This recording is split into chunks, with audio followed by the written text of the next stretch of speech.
Awaits out of Minneapolis. There is a verdict that has come in from the Derek Chauvin trial. Derek Chauvin, guilty on all 3 counts in the killing of George Floyd. Today was a good day for African Americans. Is it going to change anything? We're going to hold you accountable no matter who you are. It's a great time to reflect and see how far we've come in the last year. Gives hope and precedence for these type of verdicts to be the norm. I would love for this to be the last time, but it ain't gonna be. And so what do we do next? How do we deal with this next?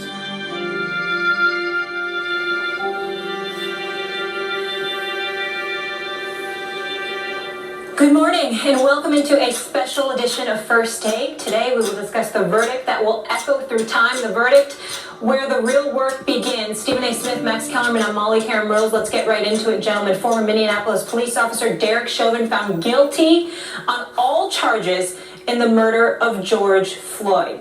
Chauvin was found guilty of second-degree unintentional murder, third-degree murder, second-degree manslaughter by a jury Tuesday for his role in the murder of Floyd last May. Floyd's death in the video, which showed Chauvin kneeling on Floyd's neck for about 9 minutes, became a catalyst for the sports world's racial and social justice movement last summer. Chauvin faces a 40-year maximum sentence for the second-degree unintentional murder conviction, a 25-year sentence for the third-degree murder, and a 10-year sentence for second-degree manslaughter. A jury of 6 white, 4 black, 2 multiracial jurors deliberated for 10.5 hours over parts of 2 days before rendering a verdict. Stephen A., your reaction to this historic verdict? Well, first of all, I would like to say that while I understand why people are in a very celebratory mood, I am not one of those people. George Floyd is not coming back. He's dead. He was killed by this officer. He'll never be around his family or his loved ones again. He's not coming home. And so because of that, for me, while I understand why people would be in the streets in Minneapolis and beyond celebrating, I'm just not of that mindset. I do love the fact that the sentences came down, that he was found guilty on all charges. I did love seeing his family celebrate, because my heart goes out to them and what they've had to endure over the last year and what they'll have to endure forever, going on with their lives without George Floyd in it. At least physically. So we all know that. And while I'm glad for them, because they seemed incredibly happy with what transpired, we also understand what comes along with it for them. So whatever way they feel, they are entitled to whatever emotions that they have. And all of us, I think, easily supports them in that regard. With that being said, I'm paying attention to the particulars, and what I would implore everybody is not to take their eyes off the ball. It's incredibly important that we understand what transpired yesterday. Derek Chauvin was convicted, unintentional second-degree murder, third-degree murder, manslaughter charges. It says 40, 25, and 10 years respectively. That adds up to 75 years. From my understanding, the sentencing, his time in jail will be served concurrently, not consecutively. So what people out there may not understand, some people may not understand, and for the purposes of my opening comment, Max and Molly, I think it's important to explain to people that may not understand. When you are sentenced, and your sentence is to be exercised consecutively, that means every charge is separate. And you have to serve one charge, and then after that you have to serve time for the other charge, and then after that you got to serve time for the other charge. When it's concurrent, it's perceived as being one crime. Essentially, you might have been found guilty for the 3 charges, but because they're served concurrently, you only get one. You're only being penalized for one charge. Now, I've read reports, and maybe I'm wrong here, but I was reading from one report from the Associated Press. They said obviously the prosecution is going to go for the stiffest penalty imaginable, and the stiffest charge is obviously the second-degree unintentional murder, which carries a 40-year sentence.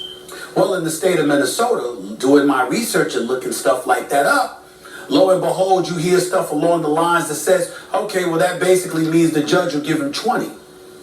You're also in the state of Minnesota, because it's a federal crime, it's not a state crime. since it's a state crime, not a federal crime, I'm sorry, okay, not only do you get to 20, but in all likelihood, you only serve 2/3 of that time.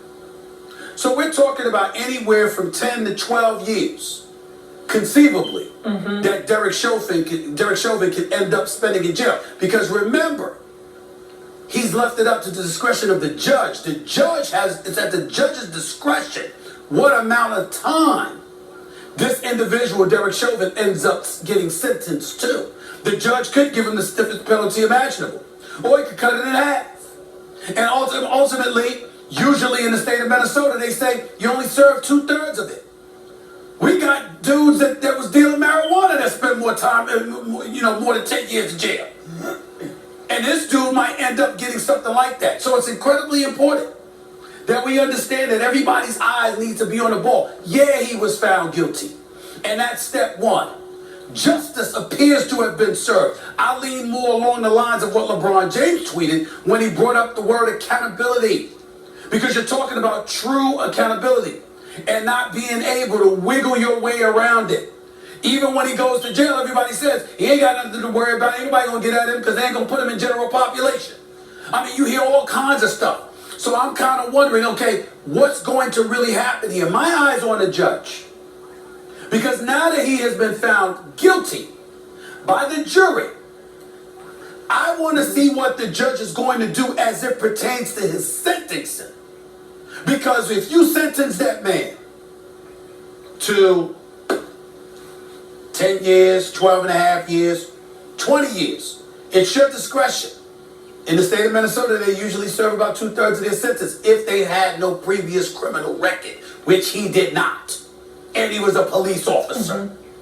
These are the kind of things we have to pay attention to, because on far too many occasions, particularly as black people, and we have every right to feel this way because we've endured so much throughout our history, symbolic victories, while significant, which is something that Max has pointed out accurately so, in the past, I'm saying it's not enough anymore. Symbolism, symbolic gestures, symbolic victories, it ain't enough. This man has to pay. He should be in jail for the rest of his natural life. Those 3 officers, one that kept the spectators at bay, the other 2 that assisted even though they didn't have his knee, the knee on George Floyd's neck, but they was holding down his body. They need to do jail time too. Their trials come up in August. I'm looking at all of that. And I'm looking at the judge, who also during the trial, because Representative Maxine Waters showed up this week and flew from the nation's capital to Minneapolis and essentially encouraged people. She didn't say violence or anything like that, but she was encouraging people to make noise and to be confrontational. The judge was on the record and said to the defense, you obviously have grounds for an appeal to completely, for a mistrial, to completely dismiss all of these charges. That's what the judge said. And this is the same judge that has the discretion of deciding whether or not this man serves the maximum amount of time or the minimal amount of time. These are the things that I'm looking at. So again, I'm very happy with the guilty verdict. It was necessary. I'm glad it happened. But that's only part 1. Part 2 is what I'm talking about. And part 3 is people not forgetting that before George Floyd was killed, was murdered, there was a kid, a white kid, that went into a church in South Carolina, shot 9 people, killed them while they were in prayer. The police, after a nationwide manhunt, got him, stopped him at Burger King for some food before bringing him to jail alive and cuffed. George Floyd passes away after. Somebody else shows up in Colorado who wasn't black, kills 10 people. Somehow he was arrested. But Dante Wright is killed after George Floyd. Before George Floyd, after George Floyd. These things still happen. They're still happening. Let us not take our eyes off the ball. Let us address policing and criminal justice reform. Let's make sure we keep our eyes on the judge, who has the discretion of making this maximum or minimum. The job is not finished. Yep. It's not finished. Stephen A., I just want to add one thing to the sentiment you just said. If he was to serve just around 12 years, he's 45 years old, so he would be out in his 50s and have his whole life ahead of him, and he's currently in administrative segregation, so he is being protected right now at this point. Max, go ahead.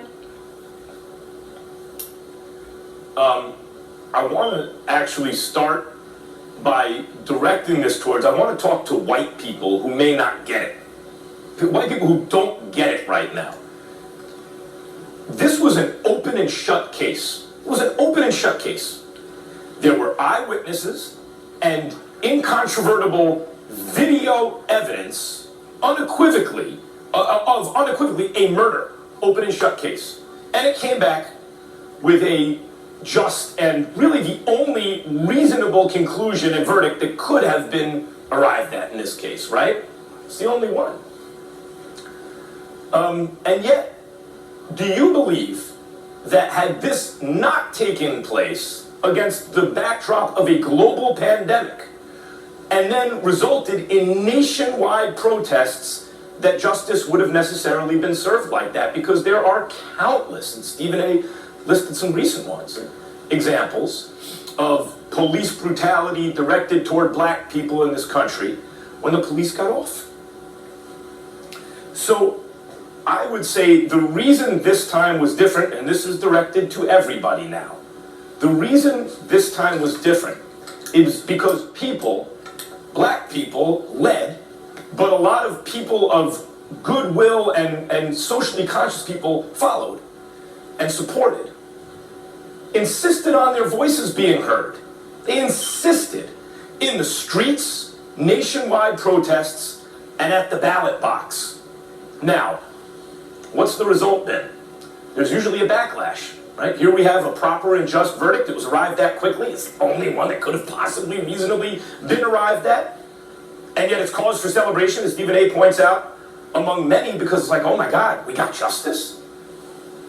The reaction has been an effort by the forces of injustice to suppress the vote at the ballot box. See Georgia. Where, well, no, it expands access. Well, yeah, people in rural areas, less, but it restricts the people in urban areas is the upshot. So that's at the ballot box.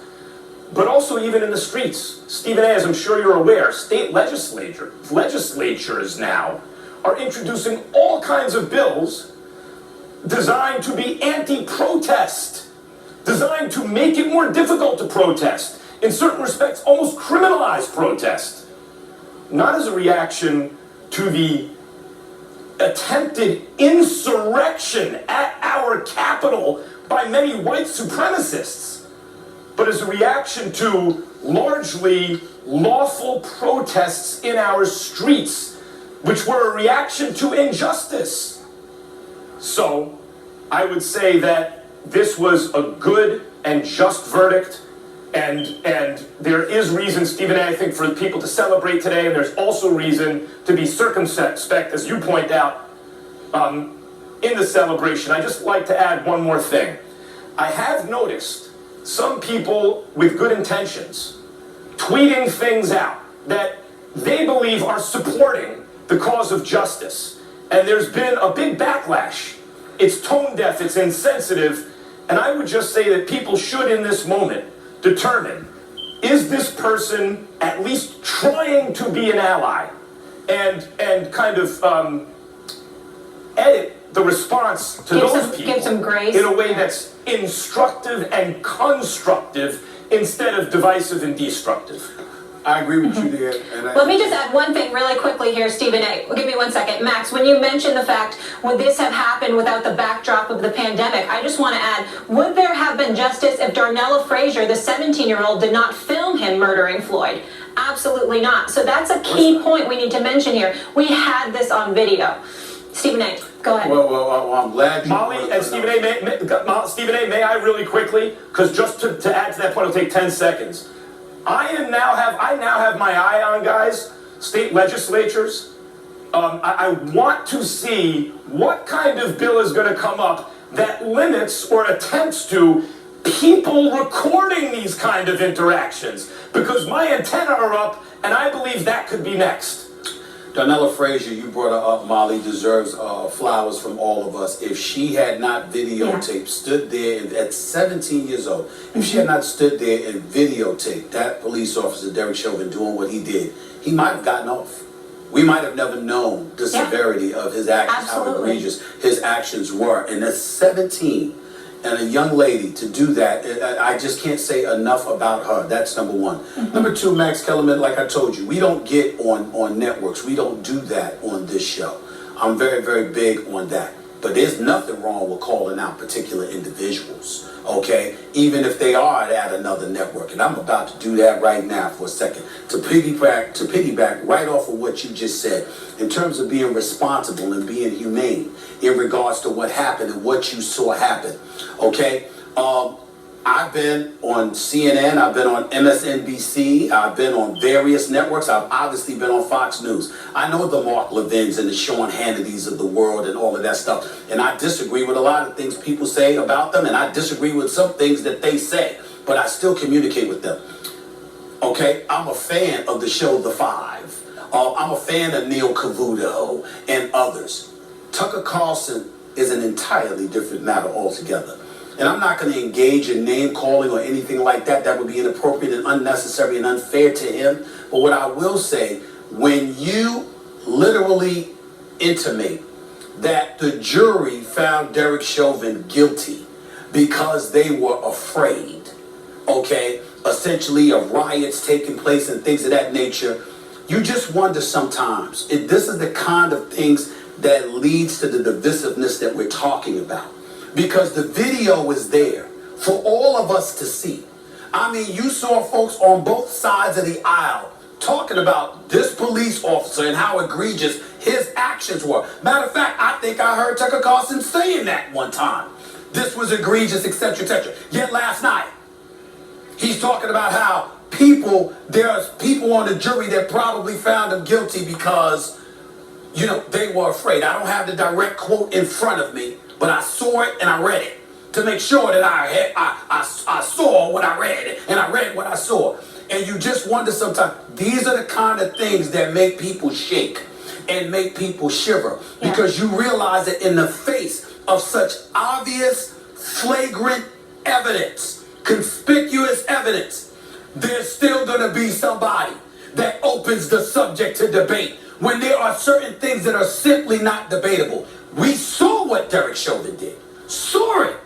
The world saw it. There were protests all over the world because of what happened to George Floyd. And yet he goes on national television last night. Yeah. And says that. That's a problem. I'm not going to disrespect him. I'm just saying that's a damn problem. It's not debatable. Yeah. Stephen A. Go ahead, Max. I've worked on and for CNN and MSNBC. Got a paycheck from both those places for a matter of years. I've been on Fox News because I worked on Fox Sports, and I know a lot of the people, or some of the people that you mentioned. My professional relationships range that I meet people in the business and we become friendly, from Dr. Michael Eric Dyson, who I know you're having on Stephen A's World, and has appeared on this show many times, to Tucker Carlson, who we used to exchange holiday cards. I cannot defend the coverage that you just mentioned, whether I know the person or not. It's indefensible. Yeah, I'll just leave it by saying this. I think it's irresponsible to speak for the jurors, and we know what assuming does. We'll leave it there. We are going to have a slew of voices joining us this morning. This conversation is just getting started. LeBron putting it simply, in all caps, accountability. We'll be back with more First Take after this short break.